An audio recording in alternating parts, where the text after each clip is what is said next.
Hello સૌ હરિભક્તોને જય સ્વામિનારાયણ।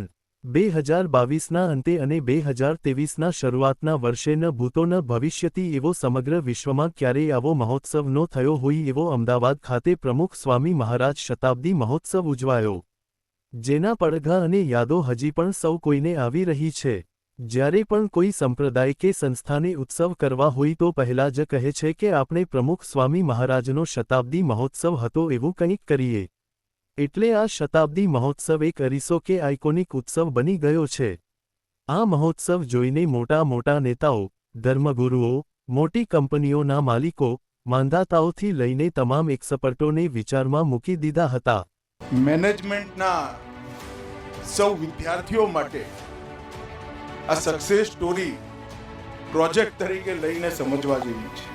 ત્યારે ભારતની સૌથી બેસ્ટ મેનેજમેન્ટ સંસ્થાઓમાંની એક સંસ્થા એટલે IIM Indian institute of management Ahmedabad દ્વારા તારીખ 28 નવેમ્બર 2024ના ગુરુવારે પ્રમુખ સ્વામી મહારાજ શતાબ્દી મહોત્સવ પર 3 કેસ સ્ટડી બહાર પાડ્યા હતા। આ કેસ સ્ટડીનો વિડિયો જોવા માટે ઉપર આઈ બટન અને વિડિયોના ડિસ્ક્રિપ્શનમાં લિંક આપેલી છે, એ પણ અવશ્ય જુઓ। તારીખ 22 એપ્રિલ 2025ના દિવસે પ્રમુખ સ્વામી મહારાજ શતાબ્દી મહોત્સવ એક મેગા પ્રોજેક્ટની ડિઝાઇન શીર્ષકવાળા કેસ સ્ટડીને પ્રતિષ્ઠિત ફિલિપ થોમસ મેમોરિયલ કેસ એવોર્ડથી નવાજવામાં આવ્યો છે। આ એવોર્ડ પાછલા વર્ષમાં IIM કેસ સેન્ટરમાં નોંધાયેલા શ્રેષ્ઠ કેસ સ્ટડીને આપવામાં આવે છે। Indian institute of management Ahmedabad ખાતે કેસ સ્ટડી વિદ્યાર્થીઓ માટે સૌથી અસરકારક શિક્ષણ પદ્ધતિઓમાંની એક છે। પ્રોફેસરો વિવિધ વિષયો પર કેસ સ્ટડી તૈયાર કરે છે, જેની દરેક શૈક્ષણિક વર્ષના અંતે પસંદગી સમિતિ દ્વારા સંપૂર્ણ સમીક્ષા કરવામાં આવે છે। સૌથી ઉત્કૃષ્ટ કેસ સ્ટડીઝ ઘણા મહત્વપૂર્ણ માપદંડોના આધારે પસંદ કરવામાં આવે છે। પ્રમુખ સ્વામી મહારાજ શતાબ્દી મહોત્સવ એક મેગા પ્રોજેક્ટની design case study professor Saral Mukherjee અને પ્રોફેસર ચેતન સોમણ દ્વારા તૈયાર કરવામાં આવી હતી। આમાં રશીદ કે ખાદર એક સંશોધન સહયોગી હતા અને મનન ગાંધી દ્વારા સંશોધન સહાય પૂરી પાડવામાં આવી હતી।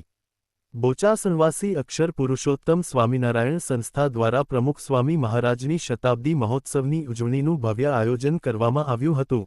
આ શતાબ્દી ઉજવણીએ પ્રોજેક્ટ મેનેજમેન્ટના દૃષ્ટિકોણથી ઘણા મહત્વપૂર્ણ પાઠ પણ આપ્યા।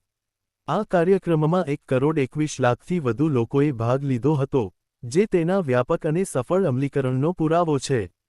પ્રમુખ સ્વામી મહારાજ શતાબ્દી મહોત્સવ તેના કાર્યક્ષેત્રમાં વિશાળ હતું, પરંતુ તેનું અમલીકરણ ખૂબ જ કાળજીપૂર્વક અને ઝીણવટભર્યું હતું।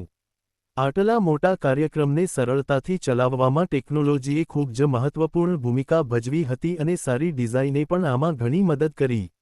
આ સવાંગી કાર્યક્રમ દર્શાવે છે કે કેવી રીતે એક મેગા પ્રોજેક્ટ તેની ગુણવત્તા અને ટકાઉપણું સાથે સમાધાન કર્યા વિના ટકાઉપણું જાળવી શકે છે।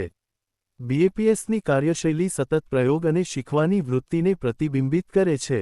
નવીનતા અને જ્ઞાન નિર્માણની આ સંસ્કૃતિ જ તેમને એક ઇવેન્ટથી બીજી ઇવેન્ટમાં તેમના ઇવેન્ટ મેનેજમેન્ટને સુધારવામાં મદદ કરે છે।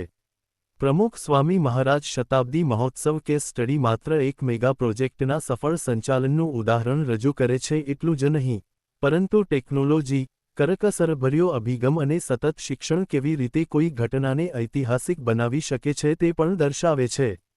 તો હરિભક્તો કોને કોને આ શતાબ્દી મહોત્સવની મુલાકાત લીધી હતી, અને તમારા માટે તમને આ મહોત્સવમાં શું વિશેષ લાગ્યું કે જે તમે નોંધ્યું હોય? તમામ ભક્તો કોમેન્ટમાં જરૂરથી જણાવે। અને હરિભક્તો આવા જ BAPS સ્વામિનારાયણ સંપ્રદાયને લગતા અવનવા અને લેટેસ્ટ સમાચાર જાણવા માટે અમારી YouTube ચેનલને સબસ્ક્રાઇબ કરીને બેલ આઇકોન જરૂરથી પ્રેસ કરી દેજો। સૌનો આભાર।